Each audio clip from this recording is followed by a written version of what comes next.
여러분 안녕하세요. 매주 목요일에 찾아오는 유여혜의 적반하장 오늘 다시 시작하겠습니다. 여러분 오늘 윤석열 대통령이 기자회견을 하셨는데요. 어떻게 보셨습니까? 어떤 사람들은요. 역시 우리 대통령 너무 멋있었다. 어떤 사람들은 우리 대통령 너무너무 안쓰럽고 불쌍하다. 또 어떤 사람들은 와 정말 아내를 사랑하고 있는 그 모습 멋있었다라고도 이야기를 하셨습니다. 그런데요.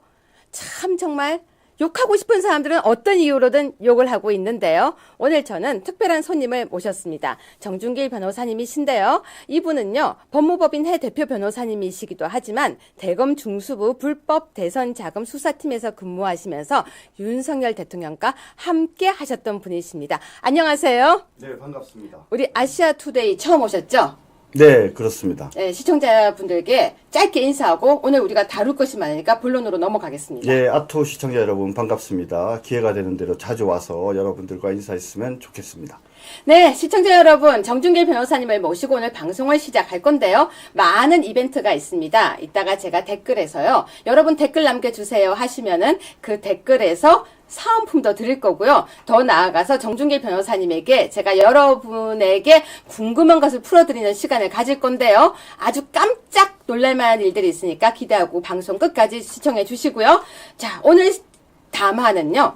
15분간 3,400자 분량을 담아였다고 하는데요. 단상과 취재진 사이가 1m 이상 좁았다고 하고요. 130명 정도의 취재진이 있었다고 하는데요. 정준길 변호사님. 네네. 3,400자 분량을 담아 발표를 했는데 나머지 시간 거의 2시간 이상을 질문과 답으로 시간을 보냈습니다. 네, 그렇습니다. 간단하게 오늘 보실 때 어떠셨습니까? 네, 담화라는 거는 혼자 이제 일방적으로 준비한 글을 읽는 거고 질문을 받는 시간은 정말 무슨 질문을 할지 전혀 준비되지 않은 상태에서 예상하지 못한 질문을 기꺼이 받아낸 거 아니겠습니까? 네. 뭐 한마디로 말씀드리면 잘했다라고 평을 합니다. 잘했다. 네네. 그런데 아까 저한테 그러셨잖아요. 아쉬움이 있다. 잘했다는 이유부터 먼저 좀 물어봐 주시면 안 돼요? 아니 제가 우리 시청자분들은 다 잘했다고 생각을 하니까 아쉬움부터 먼저 설명을 해주세요. 예, 아쉬운 점은 뭐냐면 우리 윤석열 대통령께서 이렇게 등치는 되게 크잖아요. 그리고 딱 보면 인상은 좀 근엄해 보이시는데 네. 실제로는 되게 이게 잔정도 많으시고 그리고 이게 말씀을 정말 조곤조곤 잘하세요. 원래 말씀을 잘하세요? 그럼요. 그러니까 뭐라고나 할까 특히 제가 알고 있기로는 이 윤석열 대통령의 장점은 한 20명 내지 30명 정도가 모인 자리에서 그래서 육성으로 이야기를 하면 누구나 들을 수 있는 정도의 그 정도 사람들이 모여서 이런저런 얘기들 관심사를 두런두런 얘기할 때 어느 순간에 보면 모든 사람들이 다 윤석열 당시 검사죠. 윤석열 선배를 쳐다보게끔 만드는 그래 좀 놀라운 재주가 있습니다. 그러면 이 이야기는 어디서 들은 것이 아니고 직접 경험하신 걸 이야기해 주시는 그렇죠. 거죠. 그러니까 첫 번째는 이제 지식이 되게 많아요. 아는 게 많고. 네. 그다음 두 번째는 말을 조곤조곤 참 설득력 있고 재미나게 하시거든요. 오늘 사실 그 방송을 보면서 오늘 그 기자회견 하시는 걸 보고 약간 그런 모습이 비추기는 했는데 그런데도 불구하고 좀 그런 모습을 끝까지 이렇게 보여주지 못해서 아쉽습니다. 왜냐하면 오늘 무제한 토론이라고 하지 않았습니까? 그래서 저는요 사실은 오늘 우리가 이 방송을 하는 이 시간까지도 계속적으로 그 방송이 진행될 거라고 기자회견이 진행될 거라고 생각을 했는데 아니 세상에 한 2시간여 만에 끝나버리니까 윤석열 대통령의 그 고유한 장점을 우리 기자분들이나 또는 우리 국민 여러분들께 보여주지 못한 점이 너무너무 아쉽습니다. 네, 지금 방송 들어오신 분들을 위해서 제가 잠시 설명을 드리겠습니다. 정준길 변호사님은요, 실제로 윤석열 대통령과 중수부에서 근무를 하셨기 때문에 직접 곁에서 보고 같이 함께 근무할 때 이야기를 해주시는 건데요. 저한테 아까 그러시는 거예요. 원래 이야기를 굉장히 재밌게 하시는데 오늘 그 진면목을 못 봐서 좀 아쉬웠다. 자, 그러면은 네. 잘했다고 하셨는데요. 네네. 어떤 부분에서 잘했다고 생각하십니까? 잘했다고 생각하는 것은 야권이 오늘 얼마나 기대를 하고 지켜봤겠습니까? 네. 그렇죠. 윤석열 대통령께서 뭐라고 말씀하시면 그것을 트집 잡아가지고 탄핵의 새로운 시작을 하기 위해서 정말 호시탐탐 노리고 있었다고 생각을 합니다. 그렇기 때문에 많은 우리 그 보수파 국민들께서 걱정 반 기대 반으로 쳐다봤는데 여러분들 기억하시겠지만 지난 2016년도 박근혜 대통령의 탄핵의 시작이 사실은 잘못 시작된 사과로부터 시작되지 않았습니까? 아, 진짜 그 부분요. 제가 그 부분 잠깐 먼저 말씀드리겠습니다.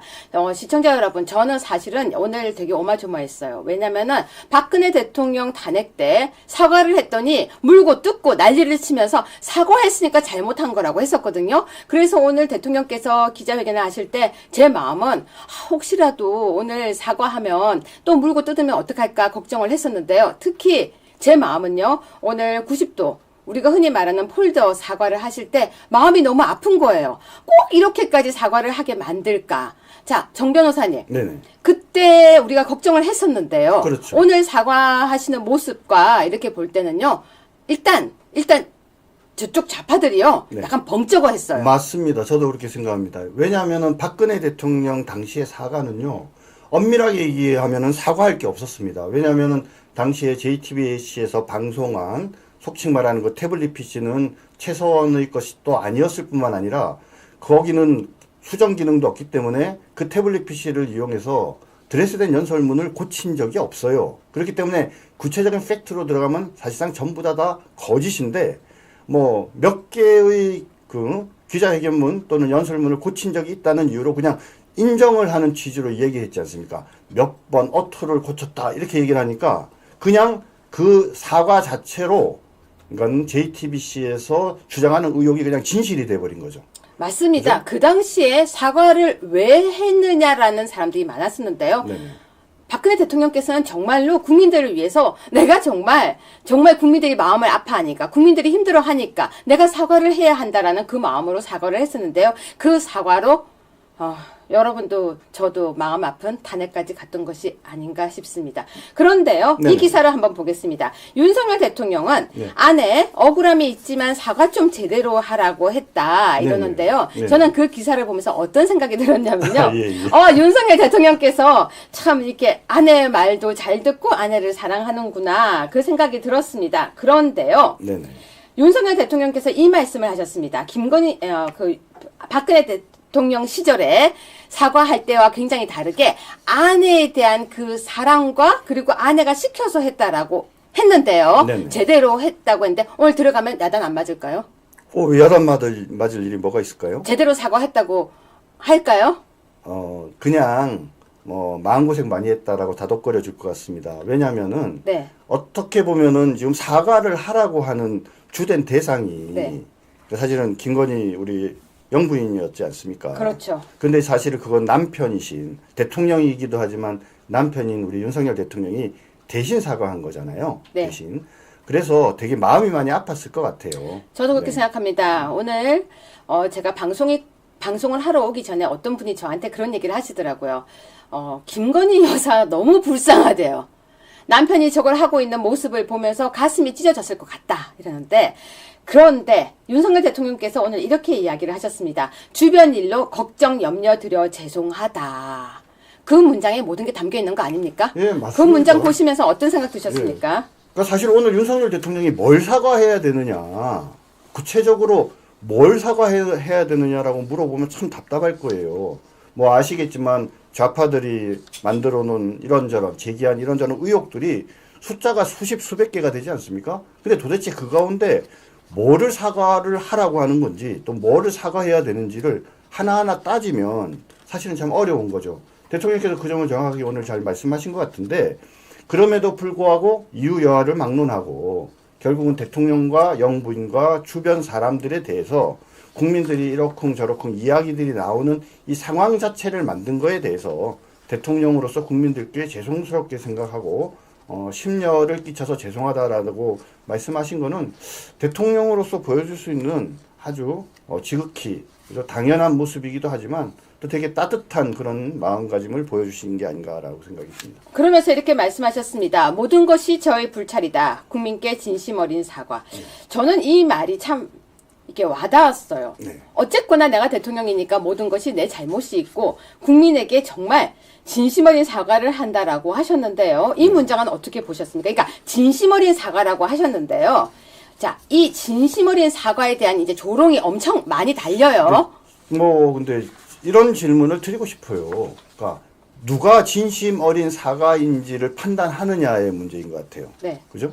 그런데 진심 어린 사과를 당사자가 했는데 받아들이는 사람은 그것을 사과를 받아들일 기본적인 마음이 없다면 아무리 진심 어린 사과를 하더라도 그거는 진심 어린 사과가 아닌 거죠.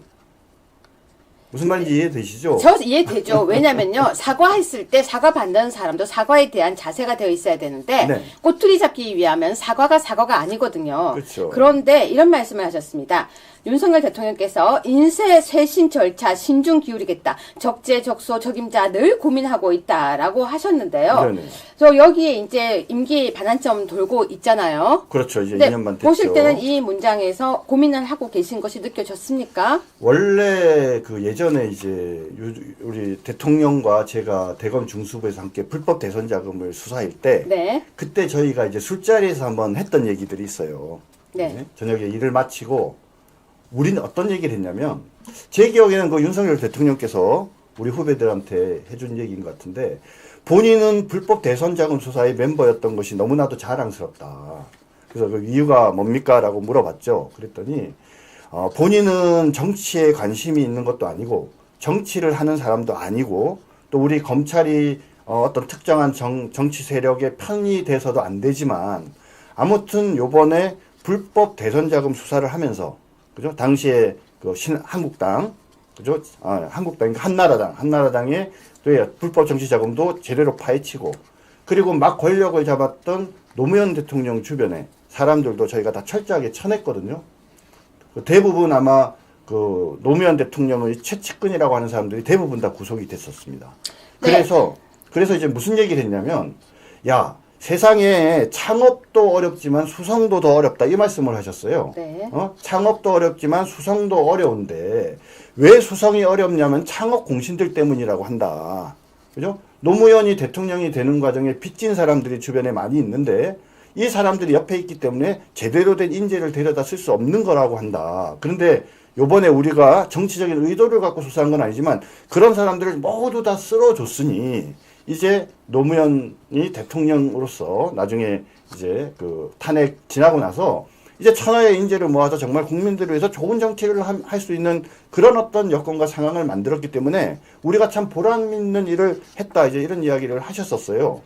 그랬는데 당시에 노무현이 이제 대통령에 복귀하고 나서 제일 먼저 한 게 뭐냐면 과거사 청산위원회라는 걸 만들어갖고 1894년 동학농민혁명까지 막 이야기하더니 그 다음에 그 당시에 처벌되고 그래서 좌천됐던 그 측근들을 다 모아갖고 다시 정치를 시작했어요.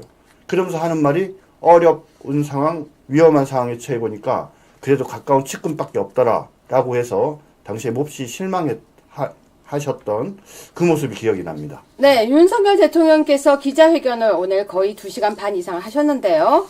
이렇게 말씀을 하셨습니다. 국민에 대한 사과, 감사, 존경 입장 보이고 싶었다. 저는 이 문장이 가장 와닿았습니다. 대통령께서 기자회견을 준비하시고 어제 얼마나 찹찹한 생각을 갖고 있었을지. 그런데 이게 대통령의 진심입니다. 예, 무엇을 미안하다고 해야 될지 무엇을 사과하느냐고 따지는 사람들에게는 딱 이 한마디 하고 싶습니다. 대통령께서 정말로 90도 인사를 하고 있는 그 마음을 아느냐고요. 자, 정 변호사님. 네네. 지금요, 이런 얘기를 하고 있어요. 대통령께서 지금 이 기자회견을 하고 있는데, 네. 한동훈은 네. 변화와 쇄신의 계기가 되길 바란다라고 얘기를 했었어요. 네네. 근데 지금 입장 나온 거 있습니까? 없죠. 조용하죠. 네. 한동훈은 침묵하고 있습니다. 우리 네. 추경호 원내대표는 네. 윤석열 대통령의 이번 기자회견은 아주 진솔하고 소탈했다. 이렇게 말씀을 하시는데 한동훈은 조용합니다. 네, 조용한 한동훈은 님의 침묵을 집에서 외우고 있나 봅니다. 그런데요, 지금요, 윤석열 대통령의 지금 기자회견과 담화를 지금 보면서 이렇게 말씀하셨어요. 당에다가 누구도 공천주라고 한 일 없고 그것은 의견을 이야기할 수 있다. 누구 공천주라고 얘기는 할 수 있어. 그건 외압이 아니라 의견이야. 라고 하셨어요. 네네. 네, 이 부분 어떻게 보셨습니까? 사실 제가 여러분들이 아마 아시는지 모르겠습니다만 제가 명태균의 변호사였지 않습니까? 중간에 이제 여러분들께 설명드리기 어려운 이유 때문에 제가 중간에 변호사직을 그만두긴 했지만 누구보다도 이 사건의 전후 사정에 대해서 많은 얘기를 들었어요. 근데 이제 방금 말씀하신 그 2022년 보궐선거와 관련된 부분을 말씀을 드리자면은 당시에 기준이 세 가지가 있었답니다. 보궐선거 기준. 첫 번째는 뭐냐? 대선에 공헌이 있었는지 여부. 두 번째는 당시 지방선거, 예를 들면 창원시장 선거나 경남지사 선거 등에 출마했다가 공천 탈락한 적이 없어야 된다. 세 번째가 뭐냐면 여성 우대. 이렇게 세 가지 조건을, 세 가지 공천 기준을 정했다고 합니다. 정 변호사님, 그건 뒤에서 해야 되는데 벌써 하시면 어떡합니까? 좀 아니, 우리 죄송합니다. 빨리빨리 탁탁 하면서 지금 네네. 뒤에 가서 풀어야죠. 벌써 푸시면 안 됩니다. 예, 근데 이제 그렇게 해서 정해놓은 건데, 세상에, 그죠? 이렇게 대통령께서 오해를 받으시니까 얼마나 하실 말씀이 많으셨겠습니까? 그렇죠. 네, 그래도 오늘 뭐 직접 하나하나 설명하지 않으시고, 말을 절제하시고, 그러면서도 국민들에게 진심 어린 반성, 그리고 정말 국민들께 사랑받고 싶다는 그런 마음을 잘 표현해 주신 것 같습니다. 근데 만약에요, 대통령께서 그 부분에 대해서 하나하나 다 설명했어도 꼬투리는 또 잡혀요. 꼬투리는 당연히 잡겠죠. 왜냐하면 목적이, 사과를 하라는 목적이 꼬투리를 잡기 위한 목적이거든요. 그렇죠. 박근혜 대통령처럼 그거를 계기로 해서 그 시점을 전후해서 이제 무차별한 그런 가짜뉴스, 거짓뉴스, 유언비어를 퍼뜨리려고 막 시작을 한 거지 않습니까? 근데 오늘 아까도 말씀드렸지만 우리 윤석열 대통령께서 가장 잘하신 건 뭐냐면 예전에 박근혜 대통령은 그때 사과를 하고 나서 사과를 계기로 그때부터 모든 가짜뉴스와 거짓뉴스와 유언비어들이 난무하기 시작을 했는데 이번에는 윤석열 대통령께서 아주 현명하게 잘 대응을 하셨기 때문에 감히 좌파 진영에서 함부로 그런 가짜뉴스와 거짓뉴스를 전파할 수 없는 상황을 만들었다고 생각을 합니다. 네, 그렇습니다. 우리 아투TV 시청자 여러분, 지금 저희가 아주 빠르게 대통령께서 2시간 반 정도 했던 담화를 1시간 안에 훑어보기 위해서 아주 빠르게 초고속으로 가고 있는데요. 이제는 대통령의 부인의 역할에 대한 우리 이야기를 한번 나눠보고자 합니다. 왜냐하면 윤석열 대통령께서도요, 오늘 대통령의 부인의 역할, 그리고 자신의 아내인 김건희 여사에 대한 이야기를 허심탄회하게 했는데요. 누가 이런 댓글을 쓰더라고요. 아까 라이브 중에 피눈물이 난다. 자신의 아내를 이렇게 정말 다들 공격하고 있는 것을 막기 위한 대통령의 모습을, 그러니까 막는 것도 제대로 막지도 못해요. 왜냐? 대통령으로서 그 고뇌가 있는 문장을 또 이따가 나옵니다. 그래서 너무 가슴이 아프다. 이런 이야기를 제가 들었었는데요. 자, 대통령 부인의 역할인데요. 첫 문장 먼저 한번 보겠습니다. 제가 이 부분이 제일 마음에 아팠어요. 너무 마음이 아파요. 아내, 대외활동, 국민이 싫다면 아내야. 제가 왜 이 부분이 마음이 아프냐면요. 조금 전에 기사가 나왔습니다. 11월 외국 순방. 여사님은 안 따라갈 것 같다고 나왔어요. 아니, 굳이 이렇게 해야 됩니까? 아니, 윤석열 대통령이 부인이 있는데, 아내가 있는데, 굳이 집에 두고 가. 이거 지금 누구 주어라고 하는 겁니까? 자, 정 변호사님. 네. 아내 대외 활동 국민이 싫다면 아내야. 이거 어떻게 보십니까? 참 가슴 아픈 얘기죠. 정말 가슴 아팠어요. 뭐 사실 저는요, 김정숙이 그 대통령 전용기 타고 인도 갔다 온 거 있지 않습니까? 네.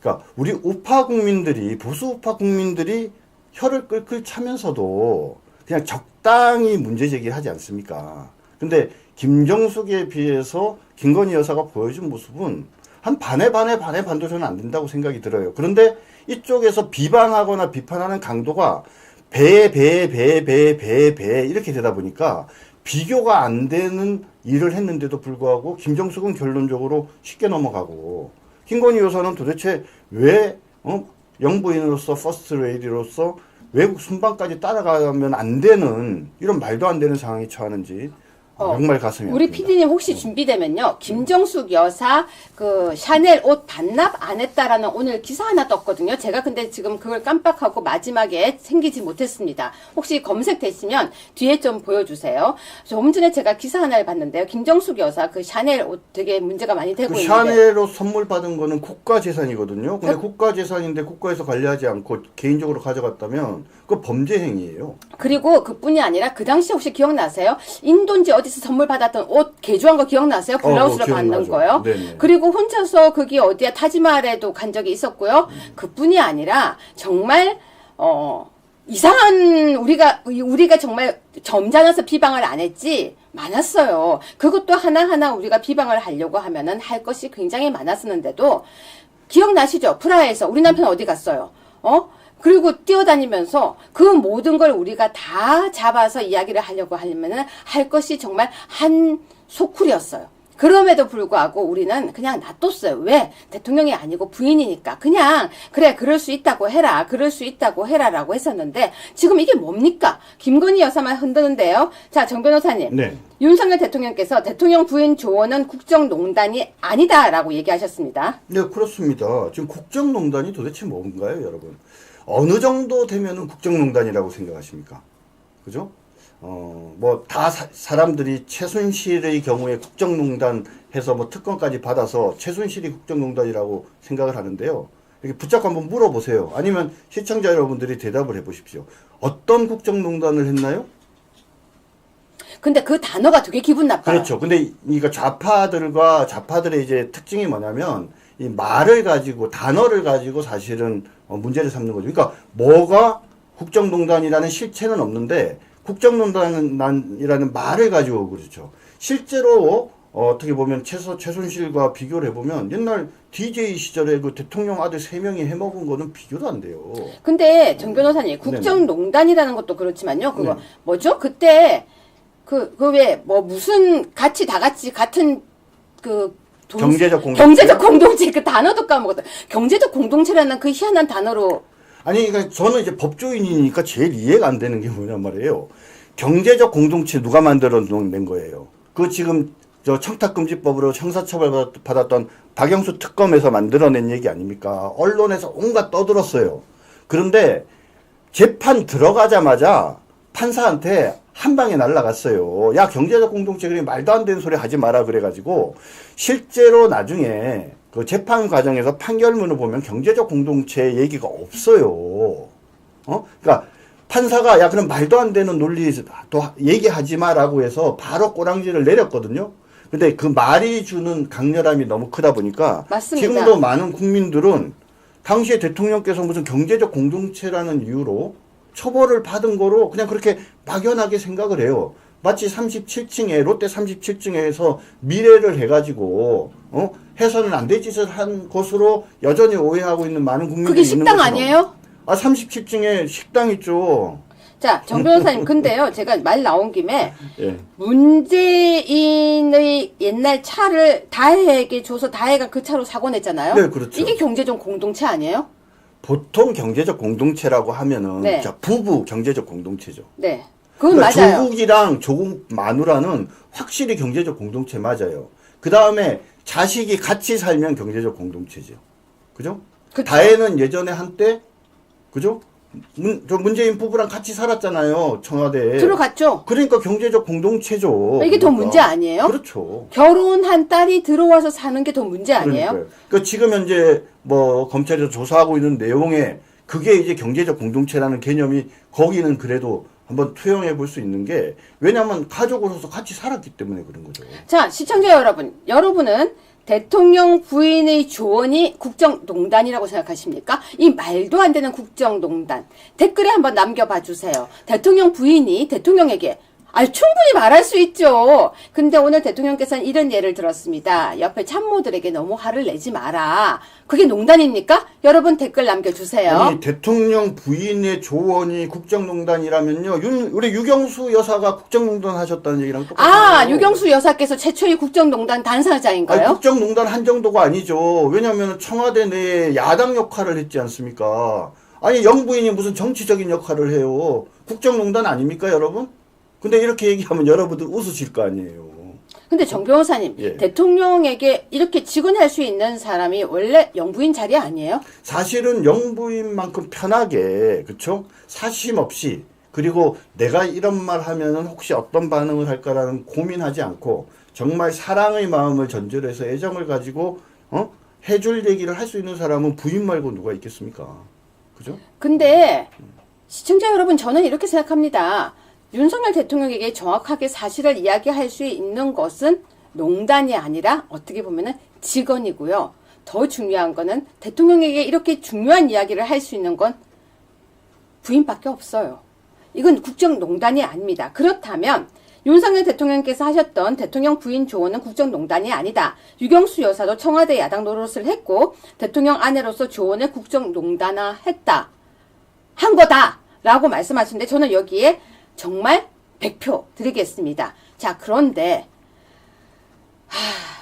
제가 아까도 말씀드렸죠. 너무 마음이 아프다.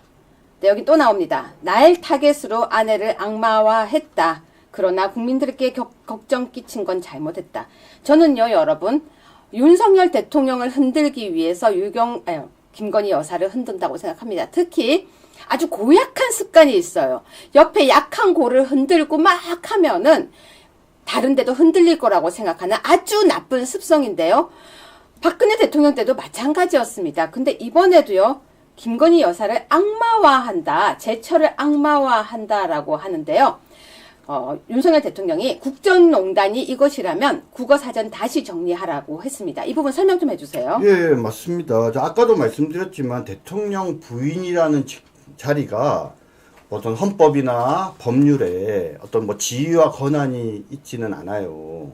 그렇죠? 하지만 실질적으로 대통령 부인의 역할은 중요한 거죠. 그러니까 미국 같은 경우도 트럼프의 부인인 멜라니가 얼마나 중요한 역할을 합니까? 그죠? 그러니까 법과 규정이 정할 수 없는 인간이 살아가는 세상에서 어떤 역할이나 영역이 있는데 거기서 사실은 부인이 하는 역할만큼 중요한 게 어디 있습니까? 근데 그 부인이 하는 모든 행동들에 대해서 전부 다 시시비비하면서 그것을 부정적으로 바라보면서 자꾸 막 문제를 삼고 아무것도 하지 말라고 이렇게 이야기들을 하는 거는 말 그대로 이유가 뭐겠어요? 김건희 여사는 싫다는 거 아니에요. 김건희 여사가 영부인으로 있는 것 자체가 싫고 기분 나쁘고 불쾌하니까 영부인인 척 하지 마라고 사실은 이야기하는 거랑 똑같은 거죠. 그거 되게 잘못된 거 아닙니까? 그렇기 때문에 우리가 그런 어떤 대통령 영부인을 악마화하는 그런 작업에 저희가 절대 동의해서는 안 되고요. 거듭 말씀드리지만 영부인께서 윤석열 대통령이 대통령이 되시고 나서 혹시라도 영부인으로서 뭐 좀 잘못한 일이 명시적으로 드러나는 게 뭐가 있습니까? 아시는 거 있으면 한번 얘기해 보세요. 적어도 김정숙이처럼 나 대통령 전용기 타고 인도 가서 타지마을 가서 사진 찍고 오겠다 이런 건 안 하셨잖아요.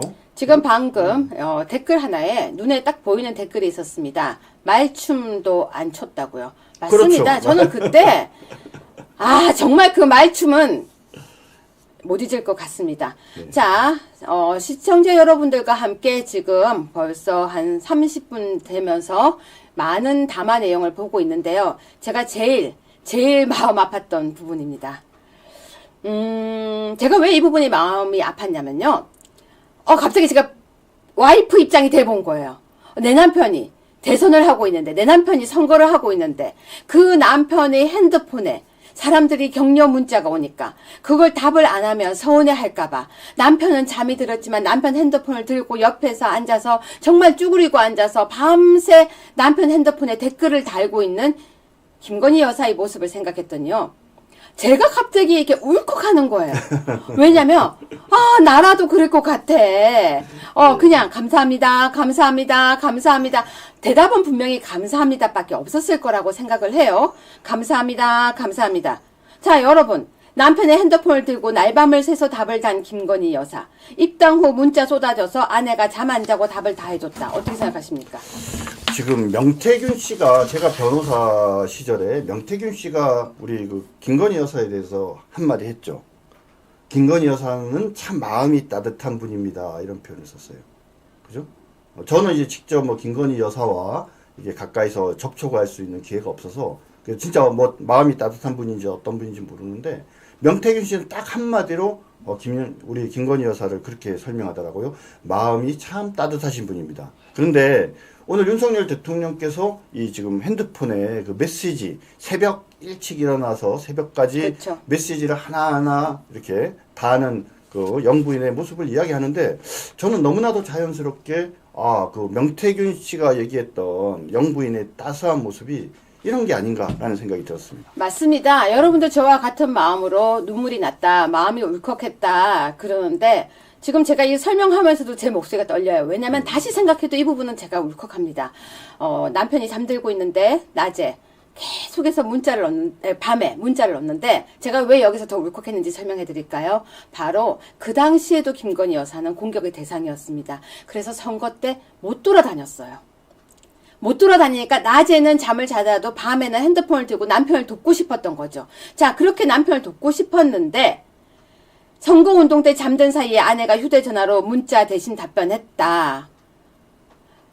얼마나 이 아내에 대해서 윤석열 대통령은 마음이 짠하고 아팠겠습니까? 그런데 지금 악마화되고 있습니다. 근데 윤석열 대통령은 이렇게 이야기하십니다. 대선 때 열성 지지자 인연을 못 끊어서 문제가 생겼다. 모두 내 책임이다.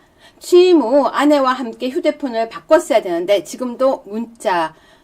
자, 정 변호사님. 네네. 혹시 윤석열 대통령 핸드폰 갖고 번호 아십니까? 제가 가지고 있죠. 문자 한번 보내보세요. 오늘 윤석열 대통령이 그 말씀하셨잖아요. 당신께서 핸드폰 번호 안 바꾸고 아직도 가지고 있다. 네. 그죠?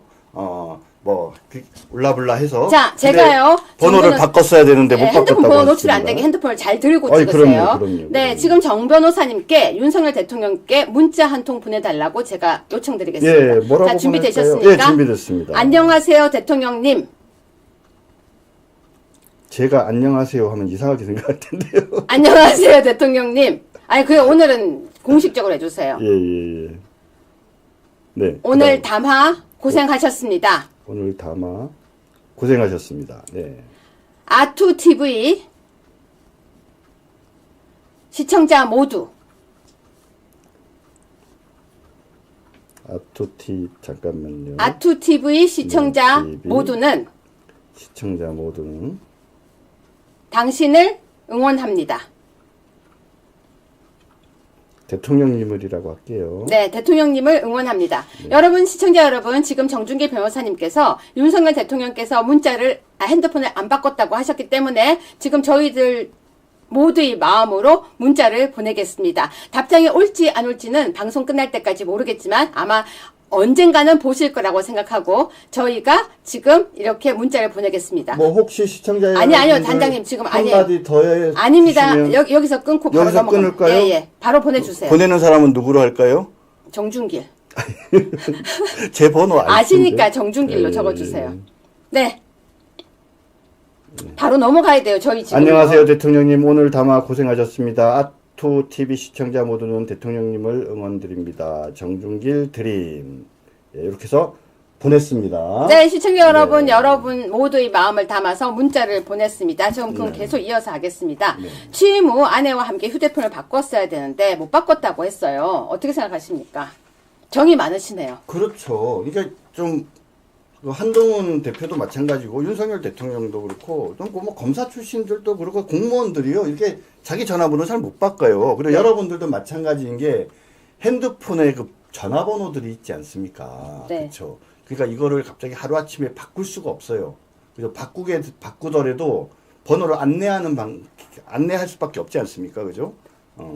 그러니까 이제 대통령께서는 그동안 맺어왔던 좋은 인연들이 있는데, 그렇죠? 갑자기 핸드폰 탁 바꾸면 이 대통령 됐다고 말이야. 전화를 끊어, 내 번호를 끊으면 얼마나 인간적으로 서운해할까 이런 생각을 하시기 때문에 아마 차마 이 휴대폰 번호를 못 바꾸신 게 아닌가 싶습니다. 네, 오늘 대통령께서는 또 이런 말도 했습니다. 부부싸움 많이 해야 할 것 같다. 이거 왜 그렇게 말씀하시다고 보십니까? 대통령께서 원하시는 건 아니지만 하도 이 좌파 쪽에서 우리 영부인에 대해서 이런저런 얘기들이 말을 많이 하니까 동의는 하지 않지만 이제 좀 잔소리라고나 할까? 좀 이렇게 해선 안 된다, 하지 마라라는 그런 이야기들을 많이 할 수밖에 없지 않겠습니까? 그러다 보니까 김건희 여사 또 입장에서는 보면 딴 사람이 다 그렇게 얘기를 해도 그래도 대통령이기 이전에 내 남편이고 유일하게 믿는 당신마저 나한테 그러면 어떻겠냐라는 서운함을 충분히 가질 수 있다라고 생각합니다. 저는 이런 생각을 해봤습니다. 아마 김건희 여사께서는요, 처음 대통령 취임을 하고 난 뒤에 모델을 유경수 여사님을 생각했을 거라고 생각해요. 많은 사람들에게 봉사도 하고 또 많은 사람들을 만나고 그렇게 하면은 진심을 알아줄 거라고 생각을 했을 거예요. 근데 일을 하다 보니 진심을 알아주는 것이 아니라 오히려 움직일 때마다 비난을 하니까 아마 김건희 여사께서는 지금도 이런 생각이 있을 거예요. 내가 그래도 조금 더 열심히 하면 되지 않을까? 근데 대통령께서 아니야, 국민들이 원치 않으니까 그냥 집에 있어. 그러면 되게 서운해하고 또 그 말을 전달해야 하고 그런 마음이 아닐까라는 생각을 해봤습니다. 자, 그런데 와이프가 참 순진하다라고 이야기를 하셨어요. 이 문장을 보면서 전 그 생각이 들었습니다. 참 아내를 사랑한다. 그 아내가 하고 있는 이 모습들이 참 남편을 돕기 위해서 했던 그 모습. 정 변호사님 질문 하나 하겠습니다. 네네. 선거하면 온 가족이 다 뛰죠. 보통 그렇죠. 그리고 뿐만이 아니라 그냥 모두가 다 그냥 가슴이 애가 타죠. 아이, 그럼요. 뭐라도 돕고 싶죠. 그렇죠. 자기 일처럼 해주는 선거운동을 해주는 사람이 필요한데 네. 어찌 보면 그렇게 해줄 수 있는 사람이 가족 말고 몇 명이나 되겠습니까? 네, 여기서 하나만 짚고 가겠습니다. 특별감찰관을 국회에서 추천하면 임명한다고 했어요. 네. 그럼 이제 임명은 하겠네요. 그렇죠. 왜냐하면 법이 그렇게 돼 있습니다. 특별감찰관은 네. 국회에서 후보 2명을 정해서 대통령한테 올리면 그 중에 한 사람을 정하게 돼 있어요. 법 자체가. 그러니까 야 국회에서 추천해서 오면 당연히 내가 그 중에 한 사람을 임명하겠다라고 하는 건 당연한 거 아니겠습니까? 네. 자, 그런데 제2부속실장도 임명을 했어요. 누군지 혹시 밝혀졌나요? 저 아까 이름 봤는데 그래요? 이름을 중시 안에서 지금 놓쳤는데요. 네네. 지금 임명을 했는데 뭐 활동할 게 거의 없을 것 같아서 이거 지금 뭐 조용히 계시고 아무 활동도 하지 않으면 네. 제2부속실에서 할 게 뭐가 있겠습니까? 자, 이제 중요한 부분 네. 하나만 보고 가겠습니다. 윤석열 대통령께서요, 대통령 야당 반대 특검 임명, 헌법에 반하는 발상이다. 네. 이렇게 했고요. 특검은 국회가 결정하는 나라가 없다. 삼권 분립 위반이다. 네. 하셨습니다. 자, 정 변호사님이 법률 전문가니까 이 부분 설명 좀 해주세요. 그러니까 이 국가 권력 기관은 그죠? 국민들이 대한민국의 주인 아닙니까? 그렇죠? 대한민국은 민주공화국이고 모든 권력은 국민들로부터 나오는데 이런저런 사정으로 해서 국민들이 직접 그 국가 권력을 전체적으로 행사할 수 없기 때문에 결국은 여러 가지 기구와 기능을 만들어서 그죠? 국가 역할을 국가에서의 어떤 기능과 역할을 할 수밖에 없습니다. 그러니까 주인인 국민은 어떻게 해야 돼요? 특정한 어떤 세력들이나 특정한 기구가 권력을 일방적으로 독점하지 못하고 뭡니까? 상호 견제하고 균형을 갖추도록 그렇게 할 필요가 있는 겁니다. 바로 그것이 헌법의 가장 핵심적인 가치인 견제와 균형의 원칙이에요. 자, 그러면 견제와 균형을 유지하려고 하면 뭡니까? 서로 입장이나 태도가 다른 기관들이 여러 개 있어야 되는 거죠. 그죠? 그러면 현재 지금 우리 대한민국 같은 경우에 뭡니까? 입법, 행정, 사법에서 3권 분립이지 않습니까? 지금 대만 같은 경우에는 5권 분립이에요. 그리고 영국 같은 경우에는 그러니까 2권 분립이죠. 엄밀하게 얘기하면. 거기 왜냐면 행정부랑, 그리고 입법부가 하나이기 때문에.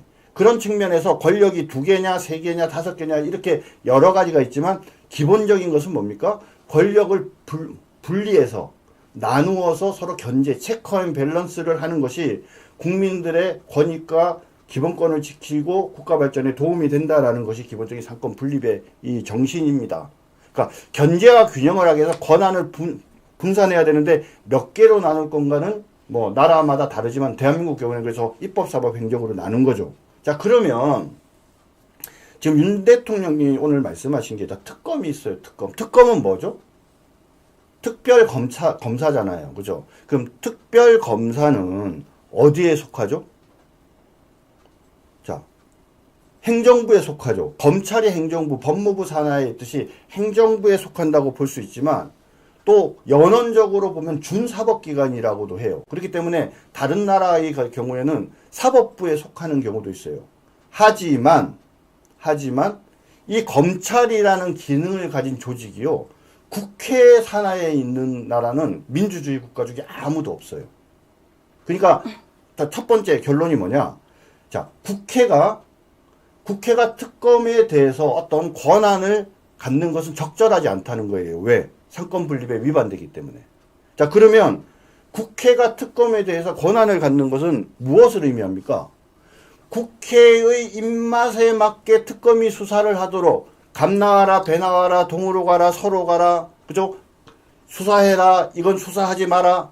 이런 부분들에 관한 의사결정을 국회가 한다면은, 그러면 그거는 뭡니까? 그 특검은 방금 말씀드린 것처럼 그거는 국회가 관여해서는 안 되는데도 불구하고 국회가 좌지우지하니까 그거는 상권분립 위반 아니겠습니까? 이제 자세한 설명 덕분에 이해가 갔는데요. 네네. 여러분 제가 오늘 여러분한테 솔직한 이런 표현 하나 드리고 싶습니다. 저는 기자회견이나 담화를 보면서 울컥한 포인트가 이렇게 많았던 담화는 처음이었습니다. 제일 마지막으로 울컥했던 부분입니다. 내가 변호사라면 사랑하는 아내 보호했을 것이다. 하지만 나는 대통령이다. 여러분 저 있잖아요. 대통령 검찰총장으로서 보호할 수 없어 아내에 대한 사랑과 변호 차원 문제 아니다. 여러분 굳이 윤석열 대통령과 김건희 여사를 떨어뜨려서 순방할 때 꼭 따로 보내야 그러니까 따로 가게 해야 됩니까?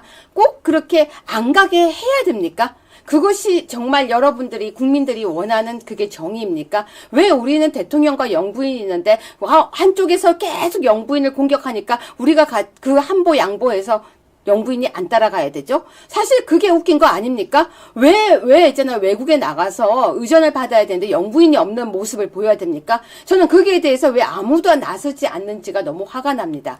자, 정 변호사님. 네. 내가 변호사라면 아내를 구하셨겠죠? 당연하죠. 근데 저는 사실은 대통령이라는 직책이 헌법상 두 가지 기능을 갖습니다. 하나는 국가 원수로서의 지위가 있어요. 그러니까 입법, 사법, 행정은 동등한 상권 분립 기관으로서 행정부의 수반으로서의 대통령은 국회, 행정부를 대신해서 국회의 국회의장, 대법원의 대법원장과 이렇게 동등하다라고 얘기를 할 수 있지만 대통령은 또 다른 어떤 역할로서 국가 원수로서의 기능을 갖습니다. 국가 원수로서의 기능은 뭐냐면 바로 입법, 사법, 행정을 넘어서 뭡니까? 대한민국을 대표하고, 그죠? 대한민국의 정체성을 보여주고, 그런 국가 원수로서의 지위를 갖거든요. 그런 국가 원수로서의 지위를 가장 많이 보여주는 게 뭐냐? 바로 이렇게 외국과의 관계예요. 그럼요. 그래서 대통령께서 왜 해외 순방을 많이 하느냐에 대해서 뭐 이런저런 얘기가 있지만, 문재인이나 뭐 김정숙처럼 놀러 다니는 사람들도 있지만 어떤 정신머리 없이 윤석열 대통령은 말 그대로 본인이 비즈니스 영업 세일즈맨 1호라는 생각을 가지고 해외를 많이 다니면서 국위를 선양하고 그러면서 국가를 대표하는 사람으로서의 국가 원수로서의 어떤 역할들을 한단 말입니다. 근데 그런 국가 원수로서의 역할을 하려고 하면 예를 들면 어느 나라에 갔어요. 근데 그쪽에는 그러니까 뭐 국왕이든 수상이든 누가 나와서 부인이 있는데 그럼 윤석열 대통령은 혼자 호라비처럼 가야 됩니까? 호라비이더라도 그런 경우에는 누군가 퍼스트레이드의 역할을 대신하게 하는 것이 상대방 국가에 대한 예우인 것이죠. 그런데 사람들이요 저쪽에서 한덕수 총리 보고 가라는 거예요. 말이 됩니까? 남자끼리 간다는 게 말이 돼요. 아니 그거 말이 됩니까 이게? 자, 정 변호사님. 네네. 이제 이 부분은 정 변호사님 주특기 부분인 것 같아요. 네네네. 윤 대통령께서는요, 한동훈 간의 갈등은 언론이 부추긴 면이 있어서 같이 일하면 풀 것이다 했는데요. 되게 재밌는 말을 해요. 예. 공동의 정치적 이익을 추구하면 접착제가 될 것이다. 예. 열심히 일하다 보면 풀어질 것이다. 그랬는데요. 일하다 보면 풀어진다는 이 표현이 전 되게 재밌었어요. 그러니까 윤석열 대통령께서는 뭐 한동훈 대표뿐만 아니라 과거에 저와 함께 일을 할 때도 그렇고 검사들이 어떤 한 가지 목표를 가지고 그렇죠? 그 한 가지 목표라는 것은 이제 거악을 척결하는 거죠. 중수부 같은 경우에는 그런 목표를 위해서 그 거악을 향해서 힘 있고 권세 있는 그자들을 향해서 그 조직을 향해서 최선을 다하는 그런 어떤 노력들을 하면은 그 과정에서 사람들이 자연스럽게 뭡니까? 신뢰관계들이 생기게 되거든요. 공동의 적 앞에서는요, 그런 동지의식이 생길 수밖에 없는 거예요. 그러니까 지금 저는 윤석열 대통령께서 한동훈 대표에게 매우 중요한 얘기를 하는 거라고 생각을 합니다. 한동훈 대표가 그러니까 한동훈 대표와 윤석열 대통령은 사과 하나를 놓고 누가 더 많이 갖는가를 싸우는 관계가 아니에요. 그렇죠? 두 사람이 한 가지 마음으로 같은 생각을 가지고 일들을 하면 10개, 100개의 그런 사과를 얻을 수 있는 거죠. 제가 이 시점에서 여러분께 하나를 말씀드리고 싶은 게 있습니다. 유목민들 가운데 징기스칸이 말입니다. 정말 세계 역사에 남는 최고의 제국을 이뤘지 않습니까? 그런데 징기스칸이 그 최고의 제국을 이룰 수 있었던 거는요, 딱 한 가지 발상의 전환이었대요. 그게 뭐냐면 그 예전에는 몽고 지역에서 계속 몽고 주민들끼리 서로 막 싸우고 다투고 얘가 이겼다 제가 이겼다 하면서 맨날 내분을 하면서 싸웠대요. 그런데 징기스칸이 권력을 잡으니까는 옆에 있던 사람들한테 이렇게 얘기를 했답니다. 함께 어깨동무를 하고 저 지평선을 향해서 함께 나가자. 저 지평선을 향해서 함께 나가지 우리 이 안에서 그만 싸우자. 이렇게 얘기를 했다는 거죠. 수백 년 수천 년 동안 내부에서 싸움 박질을 했던, 그래서 그 지역에 살면서 맨날 이런 약육강식의 생활을 하던 바로 그 몽고족이 눈을 들어서 저 지평선을 함께 바라보면서 어깨동무를 하고 나가기 시작한 순간에 바로 세계 최고의 제국을 만들었다는 겁니다. 그래서 윤석열 대통령이 지금 한동훈이한테 그 얘기를 하는 거예요. 너 정신 좀 차려라. 너 과거에 나랑 우리 그 검찰에 있을 때 정말 생사고락을 같이 하면서 중요한 수사를 하면서 깊은 우리가 동지애가 있지 않니? 우리가 그때 왜 동지애가 생겼니? 지금 내가 너의 적이 아니야. 너와 나는 함께 어깨동무를 하면서 공동의 적을 바라보면서 지평선을 향해서 나가야 되는 거야. 내가 너를 도와주는 거고 네가 나를 도와주고 우리는 함께 가는 거야 라는 이야기를 윤 대통령께서 하고 싶었던 것 같아요. 그렇기 때문에 이 얘기 하셨다고 생각합니다. 네, 그렇습니다. 여러분, 그런데 저는 이 부분이 여러분에게 꼭 읽어드리고 싶은 부분입니다. 저는 이 부분이 윤석열 대통령께서 한동훈 대표에게 주는 메시지라고 생각합니다. 꼭 들어보세요, 한동훈 대표. 개인적인 감정으로 정치하는 것이 아니고 오늘이 적이 내일이 아군, 정치를 오래 하는 사람들이 친한 사람이 없더라. 공동의 목표가 있으면 접착제가 되더라. 당과의 빠른 소통을 할 것이니 이제 다시 나와 함께 공동의 적을 향해 그리고 대한민국을 지키기 위해 함께 하자. 이 메시지라고 생각합니다. 윤석열 대통령이 이 메시지를 알아야 되는데요. 이번에는 한동훈 대표의 반응을 살펴보면서 이제 그 마음을 알았는지 한번 보겠습니다. 정준길 변호사님, 네네. 한동훈 대표가요. 네. 국민 눈높이에 맞게 민심의 파도에 올라타자라고 했던 말 알고 계세요?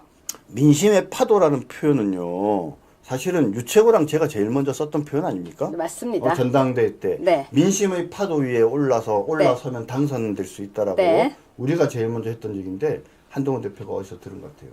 그리고 또 국민의 눈높이라는 표현을 많이 하는데요. 사실은 이 같은 얘기도 반복되면은 자, 지금 저 기사가요. 저게 날짜가요. 예. 전당대회 때예요. 전당대회 때 맞습니다. 그때 전당대회 때 한동훈이 국민 눈높이, 그리고 파도, 민심의 파도 이렇게 얘기를 했어요. 네. 그런데 국민 눈높이에 맞고 민심의 파도에 올라섰습니까? 아니죠. 자, 아닌데요. 오늘 네. 또 얘기했어요. 국민의 뭐 눈높이 이런 얘기들요. 근데 이제 국민의 눈높이. 이 헌법에서 이런 얘기를 해요. 개념적으로는 국민은 하나죠. 전체로서의 국민은 하나인데 실질적으로 국민이 하나인가? 왜냐하면 정치적인 생각과 입장이 다른 그런 분들이 많이 계시기 때문에 실질적으로 전체로서의 국민이 하나라고 보기는 어려워요. 그런데 그러니까 누구를 중심적인 국민으로 보는가가 되게 중요한데 한동훈 대표가 제일 좀 지적을 많이 받는 게 한동훈 대표가 말하는 그 국민의 눈높이는 민주당을 지지하는 국민들, 그죠? 국민들 앞에 민주당을 지지하는 이라는 7자가 들어가야, 8자구나? 8자가 들어가야 한동훈 대표가 말하는 것을 이해를 할 수가 있어요. 민주당을 지지하는 국민들이 이해하는 눈높이로 보면 대통령이 이해가 됩니까? 근데 귀 잡고 한동훈 대표를 흔들고 있는 사람들이 진중권 이런 사람들이에요. 그렇죠. 그러니까 당연히 눈높이가 진중권 눈높이가 되는 거죠. 그렇죠. 자, 그런데 오늘 되게 재밌는 얘기를 하나 했어요. 뭐죠? 몰라요. 한동훈 대표가 갑자기 정신을 차린 것 같기도 합니다. 네. 예. 이재명 위증교사 실패 주장 무식한 소리. 갑자기 왜 이래요? 그러게요. 아니 이때까지 이재명 대표하고 그렇게 사이좋게 지내는 것 같은 모습을 보이더니 오늘 네. 이상해요. 이거 무슨 얘기입니까? 진작 우리가 요구했던 거는 한동훈 대표의 이런 모습이죠. 좀 뭐 옛날 이야기를 하자면 그때 우리가 탄핵의 그 국면에서 어려운 상황에서 당시에 당대표였던 홍준표 대표에게 많은 사람들이 그런 얘기를 했어요. 좀 나서서 앞에서 문재인을 좀 비판해달라. 그런데 거의 한 번도 비판 안 했지 않습니까? 그쵸. 그렇죠? 그래서 왜 그런지 우리는 이해를 못했지 않습니까, 당시에? 근데 실질적으로 그 이후에 좀 이 한동훈 대표가 보여주는 모습을 보면 한동훈이 당대표가 되고 난 다음에 이재명을 제대로 비판한 적이 없지 않습니까? 그렇죠. 그렇죠. 오히려 뭐 이재명과 대통령과 지난번에 그놈의 단독 면담해서 가던 그날, 그죠? 같이 만나기로 두 번째 만남을 하기로 했다라고 하면서 오히려 그거를 카드로 써먹질 않나, 그죠? 이재명을 만나면 오히려 좀 얼굴 표정이나 이런 걸 보면 윤석열 대통령 만날 때보다 훨씬 밝지 않습니까? 이제 그런 모습들을 보면서 많이 실망을 했는데 오늘 뭐 위증교사에 관해서 어떻게 보면 좀 법률가로서 한마디 한 것 같아요. 위증교사라고 하면, 그쵸? 재판에서 거짓말을 이야기하라고 말을 시킨 거죠. 그리고 실질적으로 그 말을 했다라고 하면 그 자체로 위증교사가 성립된다. 이건 너무 당연한 얘기죠. 근데 진짜 이제 죄질을 따질 때 이렇게 되는 거죠. 그래서 그 거짓말을 하게 시켰는데 그 거짓말 때문에 유죄가 무죄가 되거나 무죄가 유죄가 됐다 그러면 그럼 죄질이 나쁜 거죠. 그 얘기입니다. 저는 오늘 한동훈 대표가요, 고장난 시계가 하루에 2번 맞듯이 그냥 어쩌다가 맞은 이야기가 아니기를 바랍니다. 그런데 오늘도 묘하게요, 명태균 지금 내일 조사받는다고 하는데요. 네. 경솔한 언행 진심으로 사죄한다라고 해서 왠지 저는 훈훈한 훈풍이 이제 오늘 이후로 불 거라고 생각합니다. 그래서 이 사과한 글을 보면서요, 저는 오히려 이런 생각이 들었습니다. 정말 명태균, 우리 이 명태균 선생님도 이게 아유, 대한민국 잘 되기를 바라는 애국자잖아요. 그러니까 정말로 이제는 본인이 나서서 진실을 이야기해 주시기를 바라겠습니다. 자, 정준결 변호사님과 함께 달리다 보니 50분을 벌써 훌쩍 넘기고 있는데요. 네. 이제는 각계의 반응을 살펴보겠습니다. 그런데요, 제가 왜 이렇게 웃냐면요. 야, 우리 방송 이름이 유여혜의 적반하장인데요. 기자회견에 대한 적반하장격인 반응이 오늘 너무너무 재밌었어요. 신용한, 내일 윤석열 엉뚱한 해명하면 다른 증거가 더 나온다. 이거 무슨 얘기입니까? 협박하는 거죠. 협박이죠. 네, 협박하는 거죠. 네. 협박한 사람 많습니다. 뭐 유승민도 비슷한 얘기 했어요. 응? 그죠? 김 여사는 활동 중단에도 핸드폰으로 별 사람하고 이상한 짓 할 사람이다 그러면서 국민이 감동하는 그런 기자회견 안 되면은 느낌도 안 좋고 망할 거다. 하지 않으니만 못한 그런 어떤 사과가 될 것이다라고 하면서 이게 그러니까 뭐냐면 우물에 독을 확 뿌리는 거예요 지금. 네. 그죠? 특징 있는 사람들 아닙니까? 대부분 다 예상하는 사람들이죠 전부 다가. 네. 자, 신용하는요. 엉뚱한 해명하면 다른 증거 더 나온다고 했으니까 이제 뭘 하는지 궁금하고요. 네. 민주당에서는요. 윤석열 대통령 토 달지 말고 김건희 특검 전격 수용해요. 이건 뭔 말이에요? 무슨 토를 달지 말고라고 하는데 저 죄송하지만요. 너무 웃긴 거예요. 저걸 잘못 읽었어요. 토요일 달지 말고 그래서 제가 무슨 말인가 했더니 토였어요. 토. 네. 근데 아까도 말씀드렸지만요. 현재 그 민주당이나 또는 조국당이 추진하는 특검법은요. 위헌이에요. 특검법 자체가 위헌의 소지가 많기 때문에 되게 조심조심 만들어야 되는 거죠. 그래서 어떻게 보면 특검법을 지금 제대로 만들려고 하면 저는 특검을 반대하는 입장이지만 그래도 특검이 필요하다라고 만들면 최초의 특검을 만들었을 때의 원칙과 기준을 보면 어느 정도 답이 나온다고 생각을 합니다. 그리고 그러한 기준에 따라서 특검을 추진하자고 해도 현재 윤석열 대통령의 입장에서 봤을 때는 헌법적인 관점에서 봤을 때는 특검 제도 자체가 지금 잘못된 거고 또 충분히 검찰이 수사해 왔고 또 잘할 능력이 있는데 굳이 특검을 할 필요가 있는가 이런 생각을 하고 있지 않습니까? 그러니까 진짜 민주당이 특검할 생각이 있으면 한동훈을 달래는 것도 중요하지만 대통령을 잘 달래고 눈치를 봐야죠. 네, 저는요 이런 생각이 들었습니다. 옛말에요. 뭐 묻은 개가 뭐 묻은 개 나무란다 이런 말이 있었는데 뭐가 뭔지 아시죠 여러분? 아니 민주당은요 자기들 당대표 안 부끄러운가 봐요. 그리고요 여러분 제가 아주 직설적으로 표현할게요. 유여식으로 조국은요 원래 징역 지금 선고됐는데 대법에 있어서 구속 안 된 거 아닌가요? 맞습니다. 지금 현재 이제 곧 대법원에서 확정 판결이 나야 되는데 지금 언제 날지 모르는 거죠. 여러분 정말로 지금 조국이 부끄러움이 없어요. 부끄러움이. 저 같으면요. 부끄러워서 말을 못해요. 근데 계속 떠들어요. 아니 민주당은요. 자기네 당대표가 내일 모레 지금 선고예요. 그것도 제명이 오르르 있습니다. 세상에 이렇게 웃긴 거 전 처음 보는데요. 어제 네. 미국에 트럼프가 대통령이 됐잖아요. 네네. 그러니까 민주당이 내부에서 신이 났답니다. 왜요? 왜냐하면 지금 그 트럼프도 재판 받는 게 무지 많거든요. 아, 그래서 신났대요? 네, 그래서 지금 네. 미국 내부에서 네. 대통령이 된 트럼프를 그러니까 공소 취소해 주는 거죠. 그런 거에 관한 논의를 법무부가 시작했다는 기사가 나왔어요. 그거를 보면서 쾌재를 부르고 있는 거죠. 아싸! 이제 빨리 판결이 확정되기 전에 재판을 최대한 미루고 네. 그 다음에 이 윤석열 대통령을 빨리 끌어내려 가지고 그래서 이재명이 대통령이 되는 순간 이재명은 이제 구치소 안 가도 되는 거죠. 아유, 꿈깨. 아이, 자, 마지막으로 이 사람이요. 저는 이 사람이 야당인 줄 알았습니다.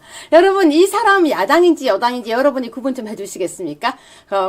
오랜만에 듣는 그리운 이름입니다. 제발 좀 정직하시라. 김 여사 유배나 귀양 보내라. 김 여사 활동 중단해도 핸드폰으로 별사람하고 이상한 짓 한다. 여러분, 야당 맞습니까, 이 사람? 그 이상한 짓이 뭐예요? 지금 여기서 얘기하겠습니다. 유배나 귀양 보내래요. 아니, 민주당에 이재명도 있고요, 조국도 있고요, 더한 사람도 많은데, 뿐만이 아니라 별 사람하고 이상한 짓. 유배나 귀양은 조선시대의 형법, 형사처벌, 지금으로 치면 형사처벌 같은 건데요. 네. 어떻게 지금 민주주의 사회에서 유배나 귀양이 어디 있습니까? 아니, 근데 이런 단어를 유승민은 왜 쓰는 거예요? 튀고 싶으니까요. 근데 유승민이 뭐라고 했는지 아세요? 불길하대요. 느낌이 이상하대요. 아니, 왜 이런 얘기 하는 거예요? 속으로는 좋아할 거요? 왜요? 그래야 자기가 이제 등장할 수 있는 길이 열리니까요. 그 김명수하고요, 또 누구더라? 독일에서 만났대요. 빠른 대선 준비한대요. 아, 예. 아니, 무슨 빠른 대선을 준비하고, 유배나 귀양 보내야지. 이런 말 하는 거, 이거 여러분은 어떻게 생각하십니까? 유승민이가 활동을 중단해도 핸드폰으로 별사람하고 이상한 짓 한다고 했는데 거의 제가 보기엔 주진우 기자 수준이에요. 그리고요, 별 사람하고 이상한 짓, 이거 거의 연기 피우는 게요. 그러니까 이제 이상한 짓이라는 배웠어요. 표현이 도대체 그러니까 함부로 할 말이 아니죠. 야, 유승민, 너는 이상한 짓 하고 다니냐? 이렇게 얘기하면 본인 기분 나쁠 거 아니에요. 그죠? 자, 그런데 제가 오늘 기분이 되게 좋은 일이 있었어요. 우리 코너 이름이 유여회의 적반하장인데요. 윤석열 대통령께서요, 회담 중에 적반하장이라고 해서 저는 우리 방송 이름 부르는 줄 알았습니다. 어떤 뉴스였습니까? 예, 북한에 관련된 이야기를 했습니다. 북한에서 우리가 뭘 보냈다, 뭐 이런 얘기 있었지 않습니까? 네. 그죠? 근데 사실 걔네들이 지금 보낸 게 10개가 넘지 않습니까? 그렇죠. 그때 민주당이 뭐라 그랬어요? 야, 안보 뚫혔다. 걔네들이 여기까지 왔는데 도대체 너희는 뭐 했냐? 막 이런 식으로 하더니, 그러고 나서 우리가 보냈기 때문에 뭔가 이 안보의 위험을 또 처했다고 막 또 국방부를 욕했지 않습니까? 그러다가 우리 북한에서 오신 분 중에 어떤 분께서 옛날에 내가 보낸 적 있다라고 얘기를 하니까 그것이 안보에 얼마나 큰 악영향을 미치냐고 막 또 난리를 피웠지 않습니까? 아마 그거를 보셨는지, 그렇죠? 진짜 적반하장은 북한이다. 오늘 이렇게 말씀하셨습니다. 네, 그래서 윤석열 대통령께서는요, 오물 뿌리고 큰 소리 치는 북한을 적반하장이라고 이야기를 하셔서 저는 이렇게 생각하기로 했습니다. 윤석열 대통령이 우리 아투TV의 적반하장을 보고 계실 거라고, 그냥 그렇게 믿을 거라고요. 그냥 혼자서 즐거운 시간이었습니다. 네, 여러분, 오늘 기자회견은 몇 점이라고 생각하십니까? 여기 댓글 빠르게 남겨주시기를 부탁드립니다. 한 분을 뽑아서요, 제가 반드시 선물을 보내드릴 건데요. 저는 오늘 적반하장의 1등은 윤석열 대통령이 북한을 꽂았다고 생각하는데요. 정준길 변호사님, 네. 일단 아주 우리가 이게 기자회견을 봤는데요. 몇 점을 주고 싶으십니까? 저는 87점을 드리고 싶습니다. 왜 하필이면 또 87점이에요? 아, 예. 그러니까 겸손하게. 네. 저는 뭐 아까도 말씀드렸지만 오늘 좌파들은요. 네. 아마 윤석열 대통령의 이 기자회견, 무제한 기자회견에서 대통령께서 실수하고 그러면서 빌미를 삼아갖고 이제 가짜 뉴스를 본격적으로 이제 전파하는 계기로 만들려고 옛날 박근혜 대통령 때 그랬던 것처럼 이제 만들려고 했는데 지금 실패를 해서 상당히 당황하고 있을 것 같습니다. 저는 그 점을 막은 것만으로도 뭐 충분한 합격점을 받으실 수 있을 것 같고요. 사실 좀 제가 90점을 넘게 안 드린 이유는 좀 더 담대하게, 좀 더 당당하게, 그죠? 좌파들에 대해서 좀 하고 싶은 말씀을 더 하셨으면 좋았을 것 같다는 생각을 해요. 근데 워낙 국민을 사랑하시고 또 자신을 미워하는 민주당을 지지하는 사람들도 국민들이라고 생각하기 때문에 좀 많이 참고 인내하시는 모습이 좋아 보이면서도 안타까웠습니다. 네, 시청자 여러분, 저는 오늘 방송 제목을 윤석열 대통령 기자회견이 가짜뉴스로 인한 탄핵을 막았다라고 제목을 붙였습니다. 제가 오늘 이 방송에서 아쉬운 점이 정말 딱 하나가 있었습니다. 뭔지 공개하겠습니다. 어떤 내용이었냐면요. 내가 왜 이재명을 아직도 못 잡았는지, 못 잡아 넣었는지, 왜 내가 조국을 아직도 구속 못 시켰는지를 설명하셨다면 저는 오늘 분명히 지지율 엄청 떴다고 생각해요. 어떻게 생각하십니까, 단장님? 그런 질문을 어떤 기자들이 했었어야죠. 아니 왜 이재명 같은 사람이 네. 걸어 다니냐? 왜 조국에 대한 판결 선고 빨리 상고심에서 안 해서 왜 안 잡아놨냐? 이렇게 누군가 질문을 해줬으면 얼마나 좋았을까요? 네, 저는 그래서 윤석열 대통령께서 내가 지금 이재명과 조국을 왜 구속 못 시켰는지를 설명을 만약에 국민들께 하고 이제 곧 구속시킨다고 했다면 정말 국민들이 환호를 했을 거라고 생각하는데요. 아쉽다는 것은 못해서 아쉬운 것이 아니라 하실 말씀이 더 많았겠지만 그래도 꾹꾹 가슴에 담고 오늘 긴 시간 동안 기자회견 하시느라 고생하셨다는 그 말씀을 전해드리고 싶습니다. 저는 오늘 사실, 김건희 여사님이 그래도 우리 국민들을 생각해서 좀 더 용기 내셨으면 좋겠다는 생각도 했었고요. 또 하나 더 나아가서는요, 그 자리를 잘 지키셨으면 좋겠다는 생각도 했습니다. 1시간이 훌쩍 넘었습니다. 제가 오늘 아주 기분이 좋습니다. 왜 기분이 좋냐면요. 첫 방송 때 300명 조금 넘겼는데 오늘 방송에서 아까 600명 넘어가는 거 보고요. 저 순간 야! 할 뻔했습니다. 이거 왜 안 물어보세요? 왔는지. 답장 안 왔을 거니까요. 아이, 왜요? 답장 안 하신다 그랬어요. 대통령께서 답장을 안 하실 거라고 하고 읽으신다고 했으니까요. 네. 아, 읽으셨어요. 예, 여러분, 읽으셨어요. 대통령께서 문자 읽으셨다고 합니다. 여러분들 아시죠? 여기 이제 그 일자가 있는 경우랑 일자가 없는 경우, 일자가 있으면 안 읽으신 거고 일자가 없으면 읽은 건데요. 읽으셨습니다. 네. 네, 오늘 정준길 변호사님 함께 해주셔서 너무 감사드립니다. 시청자 여러분께 한마디 말씀하시고 마무리하겠습니다. 아, 저는요, 오늘 윤석열 대통령께, 그러니까 대통령이시기 이전에 제가 예전에 정말 좋아했던 형이시잖아요. 형님이신데, 형님한테 하나 좀 부탁드리고 싶어요.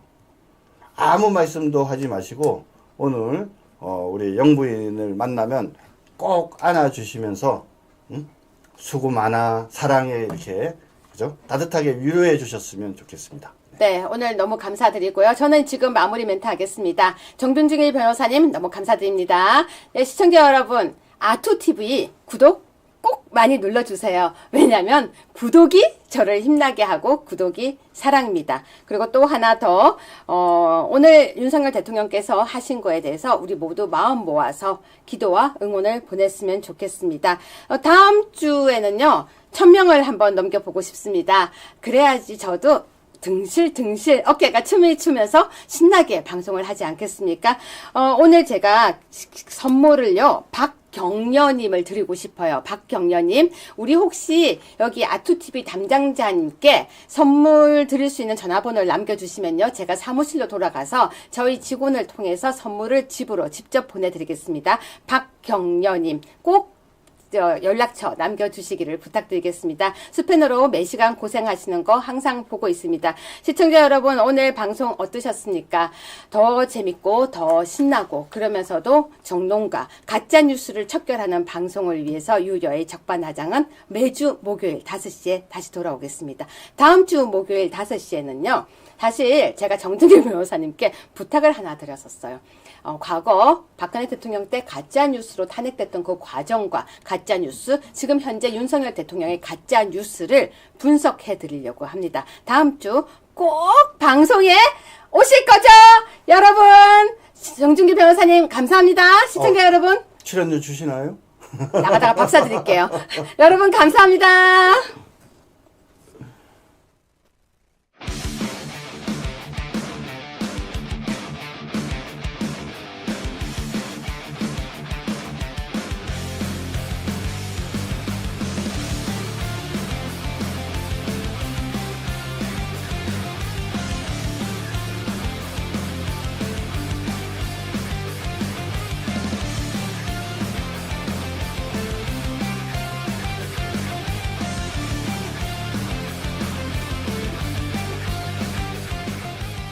오늘날의 이재명이 오기까지 1등 공신은 누굽니까?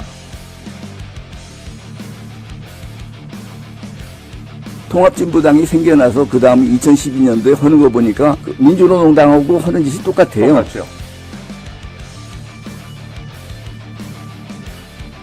그리고 지역구의 상황들, 정치 신인을 배치해야 되는지, 결국 이런 모든 것들은 경험을 하지 않고 판단을 한다라는 게 거의 불가능에 가깝습니다. 지금 한동훈 대표는 당 내에서도 최상병 특검과 관련해서는 궁지에 몰리고 있는 겁니다.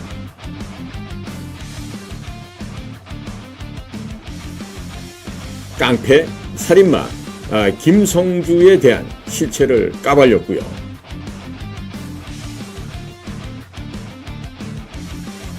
이제 윤석열 정부가 원전을 수주하는 것까지 발목을 잡겠다. 뭐 이런 것 같습니다.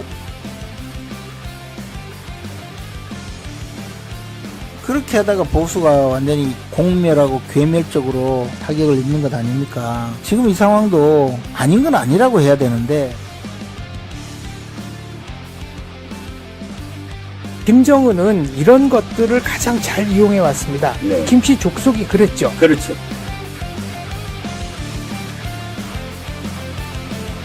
우리는 그들이 말장난에 속고 있는 것입니다.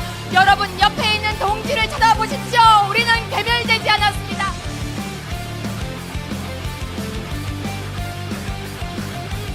NFT 펀드로 본인의 대선 자금을 모으고 P2E 게임 활성화를 말하며 김남국 의원의 코인 시세를 폭등시키는데 적극적으로 기여했습니다.